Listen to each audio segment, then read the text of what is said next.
तीन वकील तो यहाँ बैठे ही हैं ऐसे, भानु प्रताप जी हैं, आया सिंह जी हैं, जो डीसी कपिल साहब ने कहा ना कि अदालत के अंदर हम लड़ेंगे। हम तीन और हमारे जैसे बहुत सारे वकील आपके साथ ऐसे हैं जो आपकी लड़ाई कोर्ट के अंदर भी लड़ेंगे और कोर्ट के बाहर भी लड़ेंगे।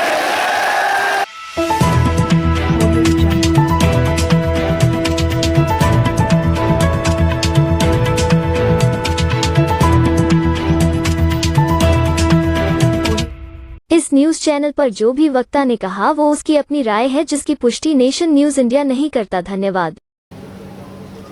जो जोश और जज्बा आप लोगों ने यहाँ दिखाया है, अगर ये ईमानदारी के साथ है, अगर ये सोच समझ के आप जोश और जज्बा दिखा रहे हो, तो आपकी मांगे मैं वादा करता हूं पूरी होंगी, 100% पूरी होंगी।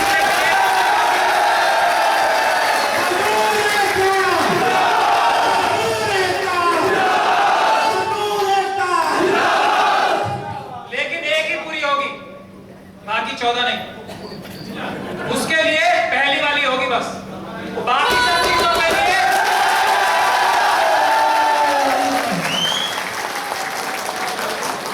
बाकी सब के लिए तो आरएस बनते हैं ना।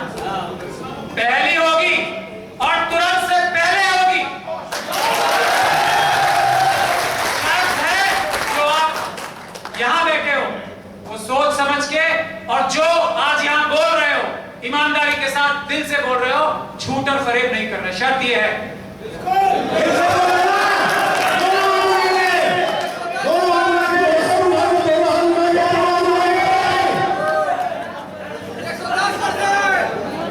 अब आप, हमें क्या चाहिए आपसे? इसी कपिल साहब आगे आ जाओ। हमें चाहिए आपका 1 साल। आप सब जानते हो ना आपके साथ क्या हो रहा है और क्या आगे होने वाला है।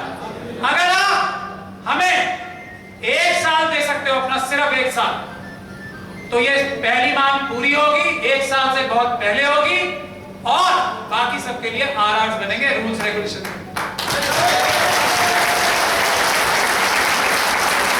अगर ये 1 साल आपको देना पड़ेगा, अगर नहीं तो आपकी इजाजत के साथ, आपके समस्त साथियों की इजाजत के साथ बोल रहा हूं, चले जाओ वापिस, कुछ नहीं। 1 साल बस, 1 साल में नहीं हुआ तो हम लोग फेलियर। हम लोग सब आपसे हाथ जोड़ के माफी मांगेंगे 1 साल से। 1 साल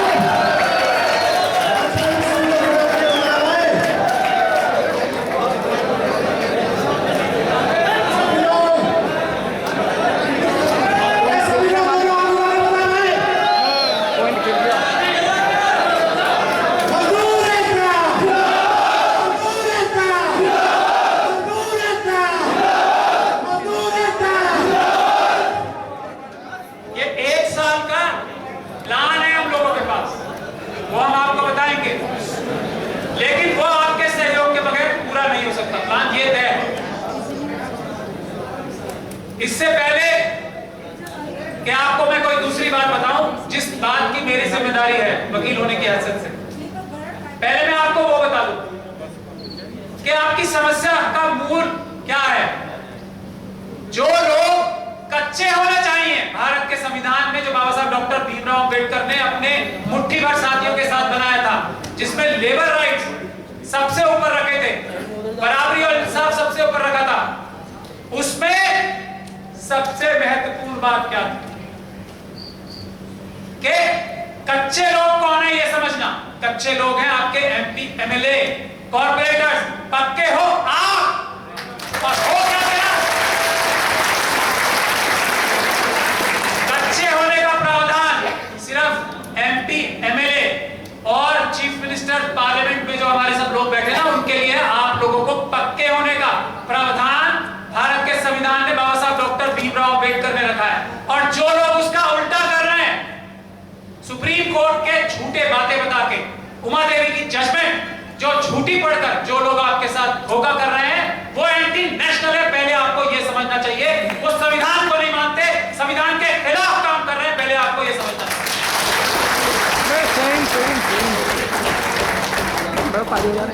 ये कच्चा है क्या? ठेकेदारी प्रथा है क्या? ये आप लोगों को समझना चाहिए। उमा देवी की जजमेंट है क्या? ये आप लोगों को समझना चाहिए। आज डिपार्टमेंट। हर जगह उमा देवी दिखाते हैं ना आपको। उमा देवी ये कहती है कि सबसे पहला काम क्या करना है, सबसे पहला काम ये करना है कि हर एक डिपार्टमेंट को ये बताना है कि उसको कितने पक्के कर्मचारियों की जरूरत है। आज तक किसी डिपार्टमेंट ने ये बताया, सबसे पहला काम है ये। और उसके बाद सारे कर्मचारी पक्के लेने हैं, ये उमा देवी कहती है। ये बताया आपको, ये है सच्चाई और ये है धोखाधड़ी आपके साथ जो ये चोर कर रहे हैं, चाहे ये चीफ मिनिस्टर हो चाहे वो प्राइम मिनिस्टर है। यही वाले नहीं, इससे पहले भी। और ठेकेदारी पे कब लेते हैं, जब पक्के कर्मचारी निकालने का टाइम नहीं हो, थोड़े दिन के लिए। इसलिए 230 दिन और ये सब जो चलता है ना, 2 महीने 3 महीने 100 दिन, ये सब क्यों चलता है? क्योंकि प्रावधान ये है कि सिर्फ 10 20 50 दिन 100 दिन 200 दिन 3 महीने 4 महीने उतना भर के लिए कच्चे कर्मचारी लेने हैं, जब तक के पक्के कर्मचारियों के रूल्स एंड रेगुलेशंस ना बन जाए तब तक, जब तक के लिए उनके लिए तनख्वाहों की प्रावधान परमानेंट ना बन जाए। उसके अलावा कच्चे कर्मचारी लेने का प्रावधान ही कुछ नहीं। ये बात आपको समझनी पड़ेगी कि आप लोग जो कह रहे हो वो संवैधानिक है, आप लोग जो मांग रहे हो वो आपका हक है, अधिकार है, और जो लोग नहीं दे रहे वो चोर है, बेईमान है, लुच्चे हैं, लफंग है।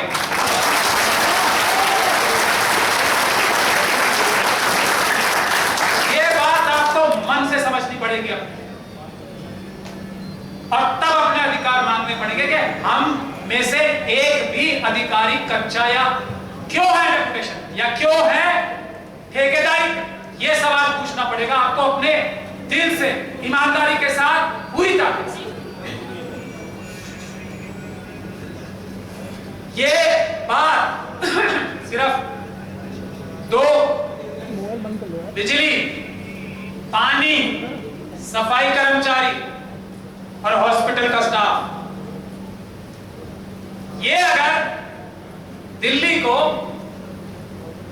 अपनी मजबूरियां बताएं पहले, इस काम के लिए हमें सोशल मीडिया के जरिए, इस काम के लिए हम सबकी पब्लिक डीलिंग है ना, हमें अपने कर्मचारियों को अवेयर करना है और उन्हें सब लोगों को, दिल्ली के एक एक बाशिंदे को, सिटीजन को ये बताना है कि ये अन्याय, ये अत्याचार हम लोगों के साथ हो रहा है। हमारी किडनी तक बेच दी जा रही है, एक तरह से यही बात है ना, आपका खून पसीना नहीं, किडनियां भी बेच दी जा रही है। ये आपको कुछ दिन तक 10 15 20 दिन या 1 महीना ये प्रचार करना है। पहला मेरी ये गुजारिश है, डीसी कपिल साहब, इसको आप कंसीडर करें। पूरे दिल्ली वासियों को ये बताएं कि अब जो 1 महीने बाद हम करने जा रहे हैं उसमें हमारी गलती नहीं होगी, आप लोगों की भी गलती है, क्योंकि हम लोग जो आपको बिजली, पानी, सफाई, हॉस्पिटल में या दूसरे सभी चीजें आपको तश्तरी में रख के अच्छे से अच्छे तरीके से दे रहे हैं, आप उन लोगों का ख्याल नहीं कर रहे, उन लोगों के बारे में नहीं सोच रहे, उन लोगों के लिए सड़कों पे नहीं आ रहे, उन लोगों के लिए चिट्ठियां नहीं लिख रहे, उन लोगों के लिए ना RWS लिख रही है ना कोई लिख रहा। तो हमें मजबूरी में जो अब करना पड़ेगा वो हमारा दर्द है, ये आपको दिल्ली की जनता को पहले समझाना होगा। एक इसके लिए आप टाइम सर करें, इसीलिए 1 साल मांग रहा हूं। उसके बाद जो डीसी कपिल साहब ने कहा, सफाई कर्मचारी, बिजली कर्मचारी, पानी कर्मचारी और हॉस्पिटल कर्मचारी, ये 4 विभाग अगर नॉन कॉपरेशन मूवमेंट शुरू कर दे तो मुझे नहीं लगता अगला 1 महीना गुजरेगा और आपकी जो ये घेराव करने की जो 3 महीने बाद की रणनीति है वो फेल हो जाएगी, क्योंकि आपकी मांगे उससे पहले ही मान ली जाएंगी। ये आपको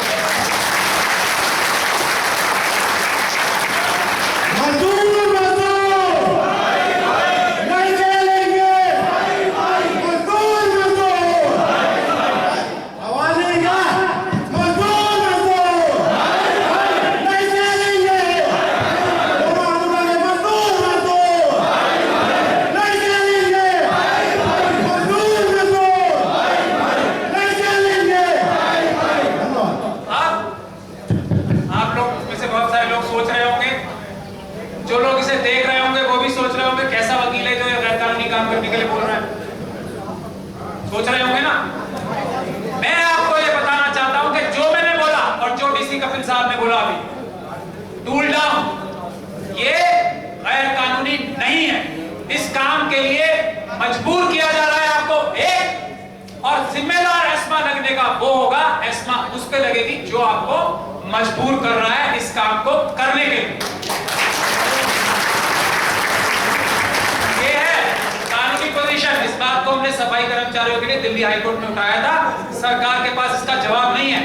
मैंने ये उस केस में उठाया था ये सवाल कि एस्मा क्या कहता है, जो एसेंशियल सर्विसेज है उसको उसमें बाधा पहुंचाने के लिए जो व्यक्ति जिम्मेदार है उसके ऊपर एस्मा लगती है। तो क्या आप लोग जिम्मेदार हो? आप लोग कह रहे हो कि आपको फैसिलिटीज ना मिले, आप लोग कह रहे हो आपको परमानेंट ना किया जाए, आप लोगों को दुख परेशानी में आप बता रहे हैं आपको पेट्रोल के लिए भीख मांगनी पड़ रही है, आप लोग कर रहे हो काम। कौन बाधा क्रिएट कर रहा है एसेंशियल सर्विसेज में? वो लोग जो आपको परमानेंट नहीं कर रहे। ये है कानूनी पोजीशन। हम देखेंगे कौन एस्मा लगाएगा और किसके ऊपर एस्मा लगेगी, हम देखेंगे।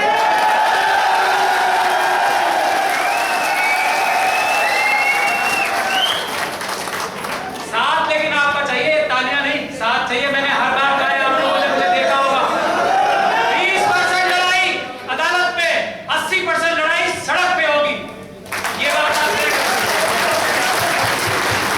कानून वही है जो मैं बता रहा हूं। यही है ना कानून, आप लोगों ने पढ़ा होगा। कौन है जिम्मेदार? आप अपनी मर्जी से अगर टूल डाउन करोगे, आप खुश हो टूल डाउन करके, इतनी कम फैसिलिटीज में अपना पेट काट कर, अपना खून देकर आप लोग काम कर रहे हो, एस्मा आप पे लगेगी उन पे। तो आप तो नहीं चाहते ना टूल डाउन करना, वो आपसे करवा रहे हैं जबरदस्ती। ये है कानून। इस कानून को आपको इसी एग्रेसिवनेस से अपने सभी लोगों के सामने रखना। अब डीसी कपिल साहब से मैं आपको यह कहना चाहता हूं कि डीसी कपिल साहब ने एक बड़ी जेन्युइन बात रखी कि पैसे नहीं है हम लोगों के पास देने के। इस बात के गुनहगार हम और भानु प्रताप जी, आयर सिंह जी अब तक नहीं। अब तक हमने कभी आपसे पैसे मांगा हो तो बता दें आज। तो ये वाला गुनाह हमारा नहीं। एक गुनाह है जो मैं आप सब लोगों के सामने कबूल कर रहा हूं और दूसरी मांग हमारी होनी चाहिए। डीसी कपिल साहब, और शायद आपकी नौकरी गई है आपकी, वो केस तो हमारी जिम्मेदार होगी ना आज से। वो मुझे एक गुनाह जो आप सब लोग हम लोग शामिल हैं, डीसी कपिल साहब की जो नौकरी गई वो वापस लेनी है और उसी प्रमोशन के साथ जो ये हफ्ता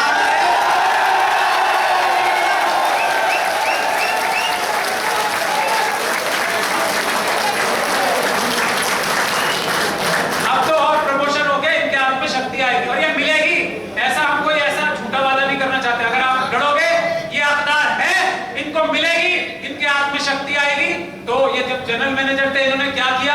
अब तो मेरे ख्याल से उससे बहुत ऊपर जाएंगे। रिटायर होते तो किस पोस्ट पे होते? प्रावधान है, अब तो प्राइवेट कंपनी है ना, प्राइवेट कंपनी है ना, किसी भी पद पे लगा सकते हैं, इनको लगा सकते हैं, नहीं लगा सकते? सिंपल सी बात है, मैं कोई गलत बात थोड़ी बोलता हूँ। ये भी हमारी एक डिमांड रहनी चाहिए। इस डिमांड के बाद आपकी बाकी लड़ाई लड़ने के लिए डीसी कपिल साहब अंदर होंगे। मैंने इन्हें भी शौक दिया है, इनको भी नहीं पता होगा कि ये डिमांड में रखने वाला हूं, लेकिन मुझे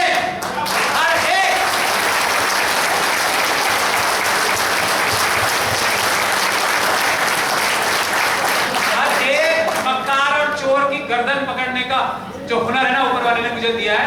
तो इनके साथ जिन लोगों ने, मक्कारों ने, उसमें चीफ मिनिस्टर भी शामिल है और बिजली कंपनियों के आपके मालिक भी, उनकी गर्दन नफ्स पकड़ने का जो हुनर मुझे दिया है, उसके लिए मैं उस हिसाब से ही आपको स्ट्रेटेजी बता रहा हूं कि इनकी एक डिमांड रखी जाएगी एडवाइजरी, और उसमें क्या इनको चीफ एडवाइजर बनाया जाएगा पीएससी। तो आप न्याय करोगे?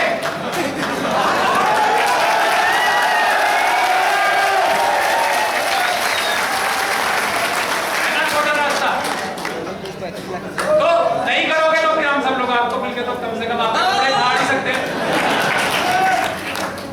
तो अब करने वाली बात यह है कि अगले 1 महीने तक हम लोगों को बताएं और पिकेट बनाएं।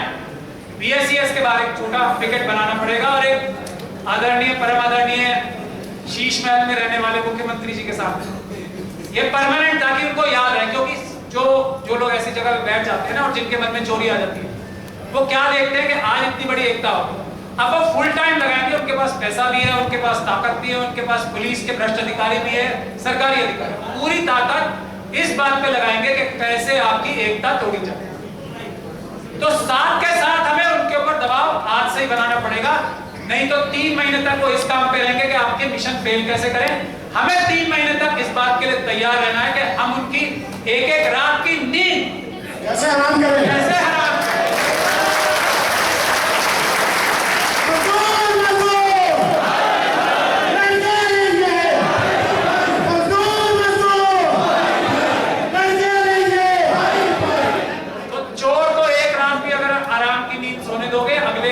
उठ के दिन दहाड़े चोरी करेगा, सोने नहीं देना। अब आप रास्ता सोचो खुद, वो आप अपनी रास्ते अपने आप आपको किसी से ज्यादा बताएं कि मुख्यमंत्री जी का पूरी तरीके से ख्याल रखो, उनके मंत्रियों का पूरा ख्याल रखो, आम आदमी पार्टी के जितने विधायक हैं उनके घरों का खास ख्याल रखो आप लोग, और उनके जो बड़े बड़े नेता है ना उनका भी खास ख्याल रखो। उनके घर बिजली कभी नहीं जानी चाहिए, बिल्कुल नहीं।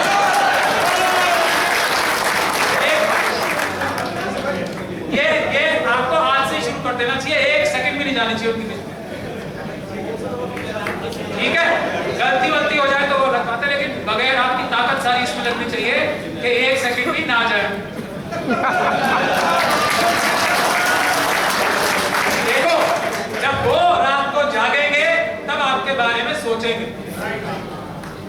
तो रात को एक ही चीज सोचनी चाहिए उन्हें, हर रात को आज के बाद से।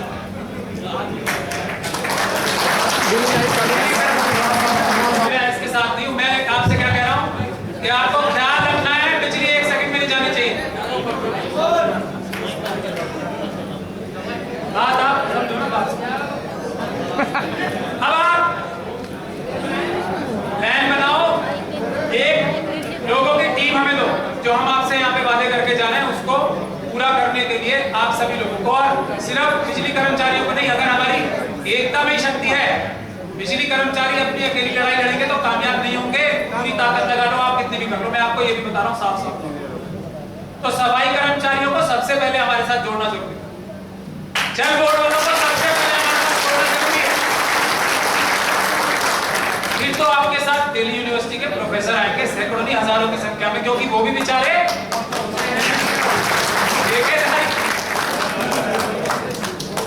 बड़े बड़े लोग आएंगे, आप जितना भी, लेकिन सफाई कर्मचारियों को मेरा आपसे कर्तव्य निवेदन है, अपने मुहिम में अपने साथ जितना आप रख पाओगे, क्योंकि आप लोग ज्यादा समर्थ, ज्यादा ऑर्गेनाइज्ड हो, उतनी ज्यादा ताकत आपकी 10 गुना कम से कम बढ़ेगी सफाई कर्मचारियों को जितना आप कर सकते।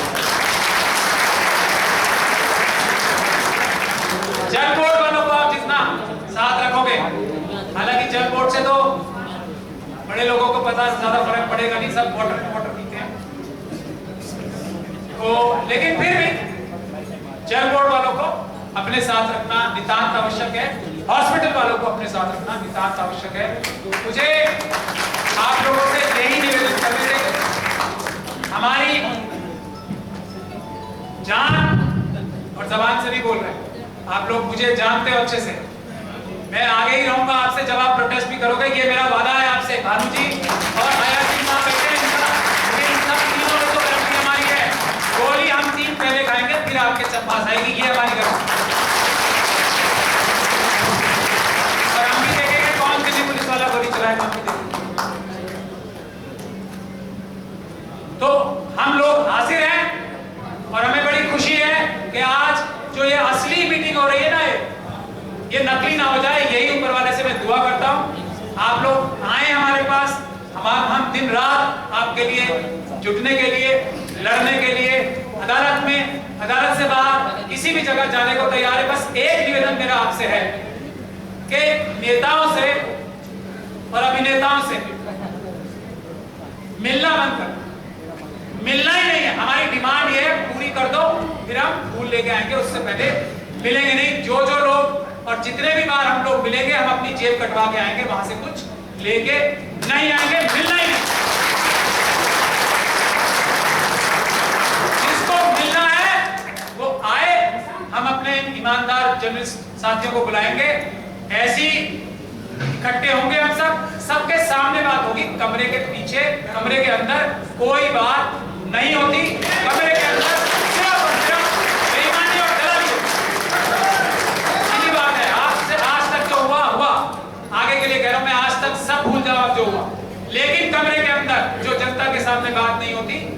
सिर्फ बेईमानी और दलाली होती है, ये बात का आपको खास तो इन्हीं गुजारिशों के साथ इसी जो हमने आपसे वादे किए हैं उसको एक बार फिर दोहराते हुए मैं आप सब लोगों से वादा करता हूं, हम लोग दिन रात आपके साथ हैं, ज़बानी नहीं अमल से भी हम आपके साथ नजर आएंगे। आप लोग अपना संघर्ष जारी कीजिए, इसका फायदा सिर्फ दिल्ली में नहीं पूरे देश में होगा। जय भीम, जय भारत, जय संविधान। Press the bell icon on the YouTube app and never miss another update.